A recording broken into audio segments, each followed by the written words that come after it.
ने इस प्रश्न की शुरुआत जिस वाक्य से की, मैं बस उस वाक्य को स्पष्ट करना चाहता हूँ। वो गठबंधन के नेता हैं हमारे, क्योंकि मुझे नहीं पता, मैं सिर्फ जानना चाहता हूँ कि राजस्व चुनाव लड़े थे तो क्या वो विधिवत तरीके से गठबंधन के साथी हैं, नहीं हैं, ये मुझे अभी तक पता नहीं है।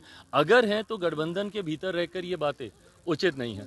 उनके गठबंधन के, हमारे गठबंधन के घटक दल का कोई उनकी पार्टी से नेता बोलेगा तो मैं ज़रूर जवाब। गठन हुआ, विपक्ष के लोगों की मांग थी कि जो बिल आया है वक्फ बोर्ड से जुड़ा हुआ, उसको लेकर एक कमेटी का गठन होना चाहिए। उन्होंने तो जेपीसी की भी मांग नहीं की थी, ये तो हमारी सरकार की सोच रही है। उनका तो कहना था कि इसको किसी भी कमेटी में, स्टैंडिंग कमेटी कहीं भी भेज दिया जाए, जेपीसी का इसके लिए गठन किया गया और उसमें हर दल के नेता उस कमेटी में मौजूद हैं। जहाँ तक रही बात जनता दल यूनाइटेड की, मुझे लगता है कमेटी में उनके सदस्य हैं और वो अपनी बातों को मजबूती से रख रहे हैं। क्या विपक्ष को नहीं जानकारी कि वो कमेटी के भीतर उनकी पार्टी के सदस्य क्या कह रहे हैं, क्या नहीं कह रहे हैं? ऐसे में रुख साफ करने नहीं करने की कोई बात ही नहीं है। ये पूरी तरीके से स्पष्ट है। विपक्ष ने जो मांग की उस मांग को पूरा किया गया। अब उसके बाद कमेटी में जो चर्चा होती है और सर्वसहमति से जो फैसला सामने आता है उसको, वो सबको स्वीकार्य होना चाहिए।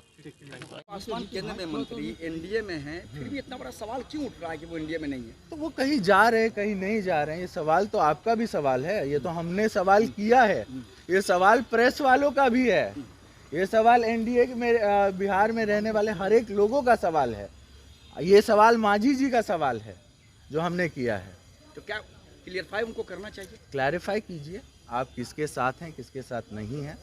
अगर आप हैं तो आपको गठबंधन धर्म के अनुसार हर जगह जा करके सभी लोगों को मदद करनी चाहिए, ना कि पिक एंड चूज़ की पॉलिसी यहाँ पर नहीं चलती है। गठबंधन पिक एंड चूज़ पे नहीं चलता है।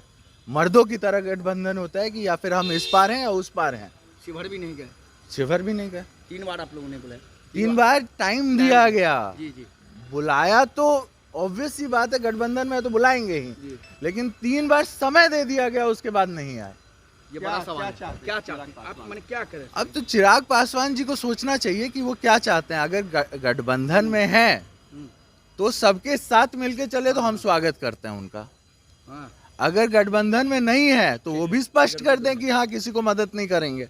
वो पिक एंड चूज की पॉलिसी, ये जो है दोगलापन हो जाता है। चिराग पासवान तो कह रहे हैं कि वो सब कोई पार्टी में ही नहीं है, तो आखिर बोल क्यों? हम तो है ना, हम तो मदद किए हैं इस सरकार को बचाने में, हम ही ना थे।